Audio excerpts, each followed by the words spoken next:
يمكن أن نخلع هذه الخوذة وأيضا هذا الدرع الذي كان جزء من جسدي. نعلن هنا من داخل قطاع غزة ومن داخل مدينة غزة هذا الإعلان ووقف إطلاق النار للمواطنين ولكل سكان غزة.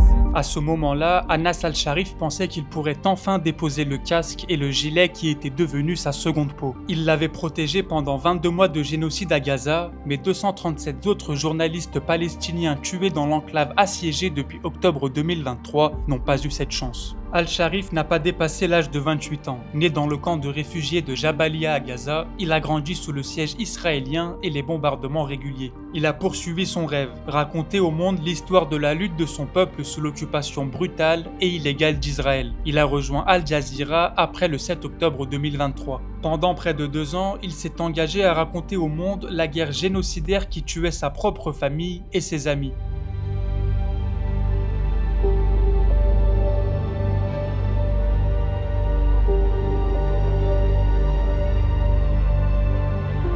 الآن يرتفع العدد إلى 22 شهيدا. أحد المنازل الذي تم استهدافها هو منزل يعود لعائلة الشريف في مشروع بيت لاهيا. هل هم من أقاربك؟ بالتأكيد عبد القادر هم أقاربي. Il portait le chagrin d'avoir perdu des membres de sa famille, y compris son père, et le fardeau de signaler chaque nouvelle. En octobre 2024, l'armée israélienne l'a délibérément accusé d'être membre du Hamas, une étiquette que beaucoup craignaient comme une condamnation à mort. Pourtant, Al-Sharif a persisté. Après que des images de lui dénonçant la famine de Gaza par Tel Aviv soient devenues virales, les forces israéliennes l'ont une fois de plus diffamé. Une tactique qu'elles avaient utilisée avant de cibler et de tuer d'autres journalistes palestiniens à Gaza. من شدة الجوع ومن شدة الألم ومن شدة والآن ونحن نتحدث هذه العربة التي دخلت إلى مجمع شبع تحمل مصابين مجوعين أيضا.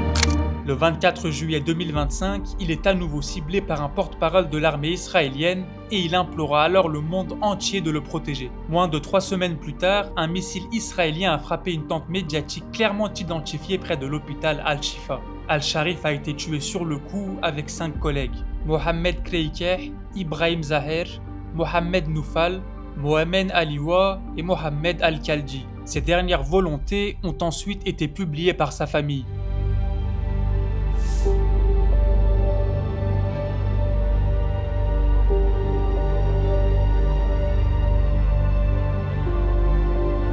Il était devenu largement connu sous le nom de la Voix de Gaza en raison de sa détermination à dénoncer au monde les atrocités commises par Israël. Al-Sharif laisse derrière lui son épouse Bayan et ses 2 enfants, Salah et Sham. أنت بدك تطلع من غزة؟ لا طبعا في غزة. طيب قولي لهم إحنا مش طالعين. Al-Sharif aspirait à annoncer la fin de l'assaut israélien. Au lieu de cela, sa voix est devenue une partie de l'histoire de Gaza, une histoire qu'il a continué à raconter jusqu'à ce qu'Israël le fasse taire.